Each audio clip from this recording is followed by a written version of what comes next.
News on Netflix's Narnia adaptation has been non-existent until quite recently. Indeed, news on anything Narnia related has been dry for almost a decade, and promises related to the series, like the old news that The Silver Chair would be adapted and that a script was written, amounted to no more than broken promises. Passed from company to company like a baton, Narnia became trapped in development hell, and has remained there ever since. However, when Netflix announced their intentions of adapting the series, there was a glimmer of hope. Though the series would be rebooted, with the story starting from scratch, fans were still hopeful that a completed Narnia was on the horizon. Though fond of Disney's first foray into the world, with the first The Lion, the Witch, and the Wardrobe being especially well received, that series ultimately had no conclusion. Though Narnia has been adapted multiple times, no studio, be it BBC or Disney, has ever completed the saga. Books like The Silver Chair have never been touched, despite the popularity of the novel with fans. And this has left die-hard Lewis fans with a desire to not only see a complete saga, but an adaptation of those books which have been neglected entirely. Unfortunately, after making their big announcement, news on Narnia went silent, leaving fans to wonder if this was just the latest in a string of broken promises. While the pandemic was partially to blame for any delays, other shows have come and gone in that time frame. Disney produced the whole of The Mandalorian, along with several other shows. HBO Max released House of Dragons, and Prime, having announced their acquisition of The Lord of the Rings around the same time as Netflix announced Narnia, completed their first season of the divisive show. Now, these shows weren't without their issues, though House of Dragons was widely praised. However, they were, for better or worse, finished. And while some could have benefited from more time spent on their scripts, it's worth noting that Narnia didn't have so much as a director or a writer attached, let alone any casting or filming to be done. Even Netflix's other properties went forward, to mixed results, with The Witcher continuing to produce content even as Narnia languished. As such, it's hard to determine why the show has been so delayed. But hesitation of any kind, especially from Netflix, already makes me wary. And despite the news that Greta Gerwig has been chosen to helm the series, I'm afraid to muster any enthusiasm for it. Generally speaking, I don't like to be negative. In fairness, I don't doubt Greta Gerwig. She has a solid track record. There are other factors, though, which make me hesitant to support this series. For one, I'm not discontent with what we already have. I regularly watch Disney's adaptations, and for all the liberties it took, I even enjoy Voyage of the Dawn Treader. I loved Will Poulter's version of Eustace, and am only sorry he couldn't return for a final adventure. Therefore, the only reason I would want another adaptation of Narnia is to see the series be completed. Unless there's a promise that all 7 novels will be adapted, I'm not really interested. Great as The Lion, the Witch, and the Wardrobe is, I don't need another rendition if Silver Chair is ultimately going to be abandoned again. A likely possibility. Everyone wants to see a complete retelling of Lewis's work. But it's important to note that the series has passed into the hands of the studio, most notorious for leaving their series incomplete. When it comes to finishing what they started, Netflix is lousy at commitment. It's my opinion we'll be lucky if they make it as far as Disney did. And if they quit after doing a few films, then I don't see the point, because Wardrobe has had its time to shine. However, Netflix and its penchant for leaving loose ends aren't the only hurdles this series needs to overcome. The source material itself is guaranteed to cause challenges, especially when it comes to those novels which haven't been adapted yet. And the film industry seems to be in a state of flux, not only because of the recent strikes, but because of problems with streaming and a noted lack of quality in recent scripts, even from veteran creators. As such, I'll be pleasantly surprised if all 7 novels are adapted, and even more surprised if the path to get there is smooth. In this video, I'll go over all the reasons this series will struggle. But before we dive in, I'm Riley and this is Otherworldly Fiction.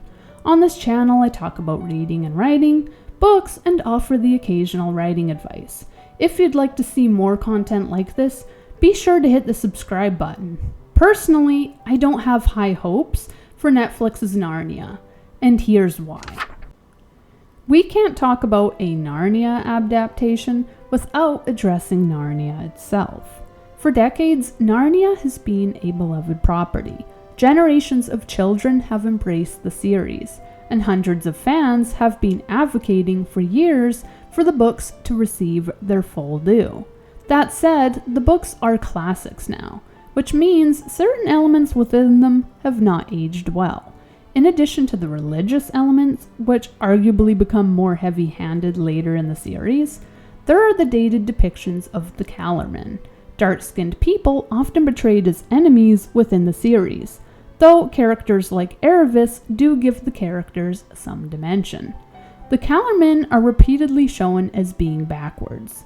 Their religion is continually dismissed as being invalid in comparison to those of the white heroes. Many act as tyrants and slavers, and the people overall are just given a bad rep.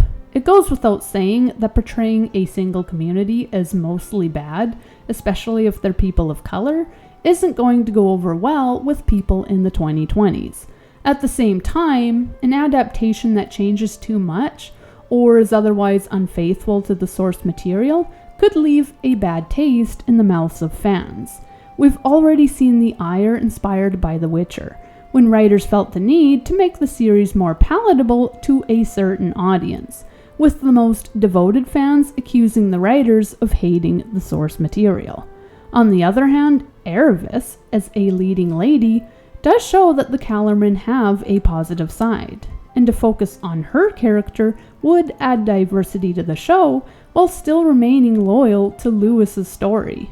The only trouble is that Aravis only appears in one book. Attempts to add her into any others would mean creating whole new plot lines not present in the original books, something fans could be resistant to. The creators may even add several Calormen characters, not present in the books, to make the race look better, but again, they would run the risk of adding watery plots, which ultimately add nothing to the greater story, or which could even weaken or dilute it if not written with care. All this to say that anyone who attempts to adapt Narnia will be in a sticky position, at least if they adapt the later books. The creators will have to keep the religious undertones symbolic, while still respecting C.S. Lewis, and they'll have to find a way to portray the Calormen that's sensitive but still accurate to Lewis's plot.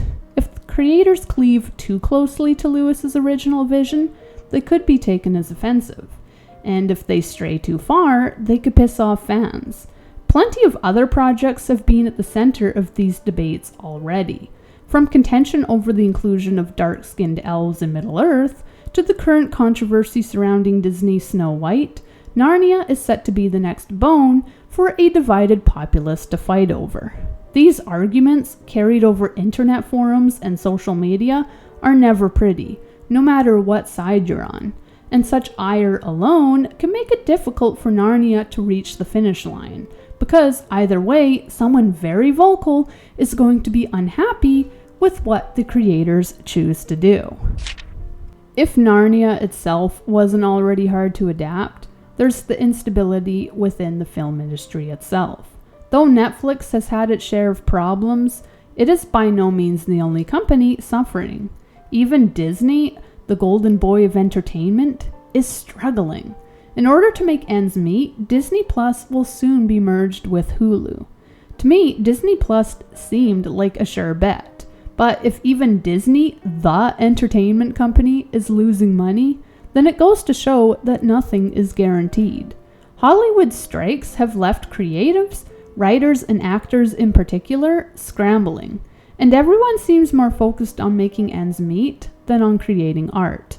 When it comes to the series that have been released, fans have noticed a decline in quality. The reception for the majority of films and TV shows has been lukewarm of late. With the exception of hits like Stranger Things, most shows across all streaming platforms have earned a reputation for being mediocre, and one by one, each is dying a quiet death. Even popular franchises aren't safe. The initial furor over The Witcher has fizzled to a degree, with many fans of the books expressing displeasure over the changes made, and Marvel has begun to lose money at the box office as fans fail to engage with their content. All in all, it seems like studios have lost their way. Streamers have cranked up their prices and added commercials to cheaper tiers, but these actions seem more reactionary than strategic. In other words, studios and streamers in particular are in trouble, which leaves any properties, Narnia among them, in a precarious position. This channel could also be in a precarious position without subscribers, so be sure to hit subscribe if you're enjoying the video so far. Now, it's time to address the elephant in the room. The real reason why I, a Narnia fan, have little faith this series will ever be completed.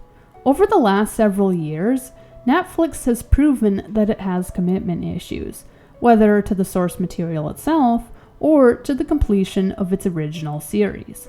Netflix has shown a lack of regard for the fandoms it left hanging.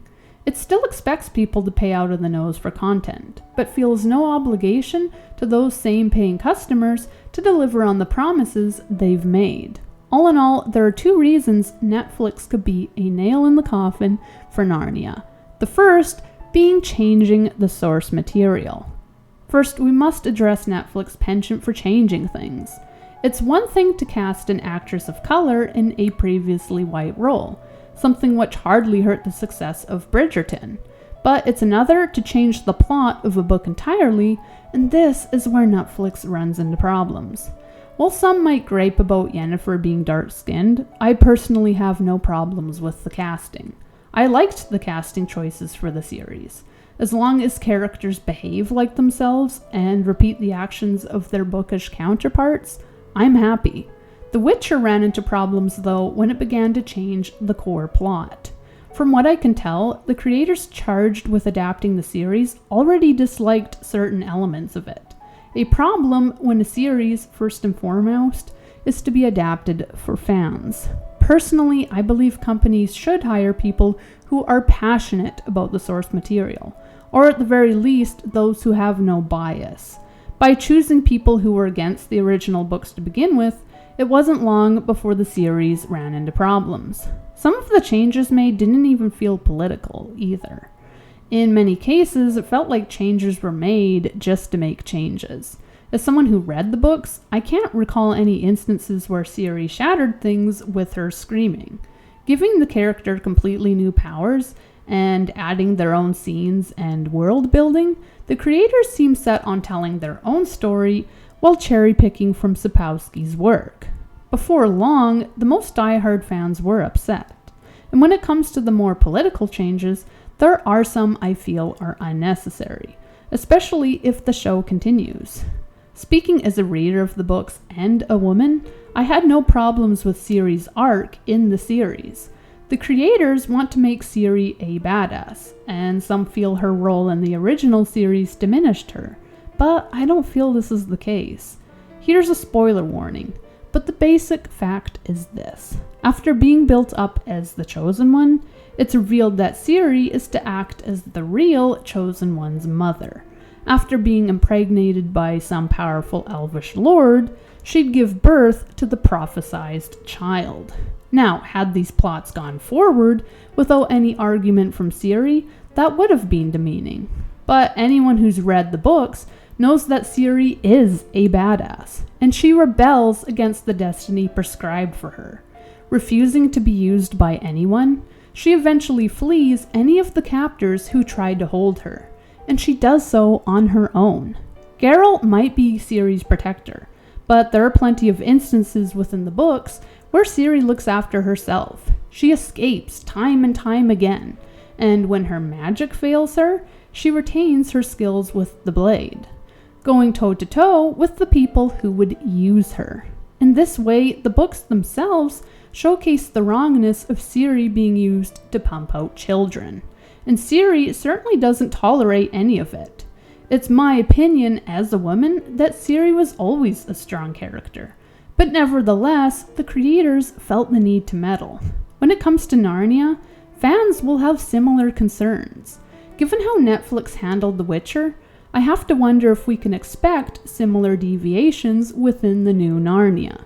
Some changes are to be expected, and the creators will have to find some way of addressing the more dated aspects of the books while remaining faithful to the series. But it's unclear how far the writers will take these alterations. Unlike with the Harry Potter and Percy Jackson reboots, we've had no promises that the series will be faithful to C.S. Lewis's books, something in itself which could be cause for concern. People want to see their Narnia be adapted, but if Netflix changes too much, either in an attempt to be politically sensitive or because their imaginations get the better of them, they risk alienating the very fans for whom the series is being made. Most concerningly, we come to the second reason Netflix is bad for this adaptation. Though other studios and streamers have failed to follow up, Netflix is easily the worst offender. They've become notorious for starting franchises and abandoning them, even when they've done well and amassed devoted followings. Historically, many of our most popular series of all time needed 2 or 3 seasons to hit their stride. Many fans of Buffy the Vampire Slayer, for example, have recommended that newcomers to the series skip the first season, citing it as their weakest. Netflix misses this though. Had Netflix been pegged to do Buffy, it's unlikely we would have had more than a season or 2. Instead, if a show doesn't go viral from the outset, like Stranger Things did, it's abandoned, even if it still did well. Yet Stranger Things is the Harry Potter of streaming, making such expectations unrealistic for any franchise. If movie franchises took this approach, scrapping sagas halfway through when they didn't perform as well as Lord of the Rings, we'd never see the end of anything. We're lucky if one show or film explodes the way Stranger Things did. And Netflix's desire for a get-rich-quick show doesn't allow for the natural growth many beloved franchises experience over time. Netflix's most recent letdown is their cancellation of the Shadow and Bone series, and more widely, the Grishaverse universe. I've never seen the show, but as someone who has read all the books, I can tell you how popular they are. Arguably, the Grishaverse world, at least at this time, is as big as Narnia itself. From what I can tell, people were enjoying the show, and Netflix promised not only to complete the 3rd season, but to start the Six of Crows spin-off. Their cancellation strikes me as odd. If the show had been struggling, that would be understandable. But when studios start talking about spin-offs, that's generally an indication that the series is going well. Moreover, if you've spent any amount of time on BookTok, you'll know that Six of Crows is even more popular than the original Shadow and Bone trilogy. To me, it seems like Netflix is leaving money on the table, because short of getting the rights to something like Harry Potter, I can't think of a safer franchise to stake money on. Now, we have yet another incomplete series. Worse, Season 2 reportedly ends with the usual slew of cliffhangers. It could be argued that you can still read the books to get the ending, but if you have to read the books anyways, why bother watching the series at all? You would never watch just the first 2 Lord of the Rings films in a marathon, so why watch a TV series without an ending? The show seemed poised for more content. Characters from Six of Crows were cast, cameos were made, and cliffhangers were left. Furthermore, Netflix promised to not only finish the show, but to begin the spin-off alongside it, even going so far as to have soon-to-be on Netflix stickers slapped onto box sets of all 5 books. With publishers participating in this fanfare, you would think such plans were all but guaranteed. Ultimately, Netflix has proven its promises are empty. No matter how popular a show gets, or even how involved the publishers are, there's no guarantee. A franchise can have a devoted following, intricate foreshadowing, and outlined scripts, but until cameras are rolling, there are no sure bets. If a franchise as massive as the Grishaverse can be so easily abandoned without any warning, then I see no reason to become invested in Netflix's adaptation of Narnia. Netflix might give us yet another decent rendition of The Lion, the Witch, and the Wardrobe, but when it comes to The Silver Chair or The Last Battle, I wouldn't hold my breath. Unless Narnia achieves the same success Stranger Things did, already unlikely, then it's safe to say we'll be left with yet another incomplete retelling, if the show begins production at all. Whether it's the source material itself, the instability of the film industry, the struggles of streamers, or Netflix, I would bet money that the series won't be completed. A part of me wants to be hopeful, and I'm by no means against its success. It's possible that choosing to adapt the books into a mixture of movies and shows rather than just shows could help. At the very least, each of the books is self-contained to a degree. If we get another rendition of Wardrobe and nothing else, we won't really lose anything, though dreams of a completed series, with such books as Silver Chair finally getting the green light, could be delayed for decades yet. Of course, it's not all doom and gloom. With the release of reboots for Percy Jackson and Harry Potter, there's hope for bookworms. Unlike Narnia, Harry Potter is supposed to be faithful to the books, even more so than the films. We already have the movies, and many are content with them.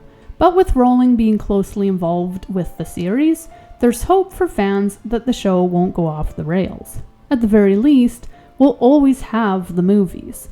Plus, Max has a better track record than Netflix when it comes to completing their work. They aren't perfect, and sometimes their best series have shitty endings.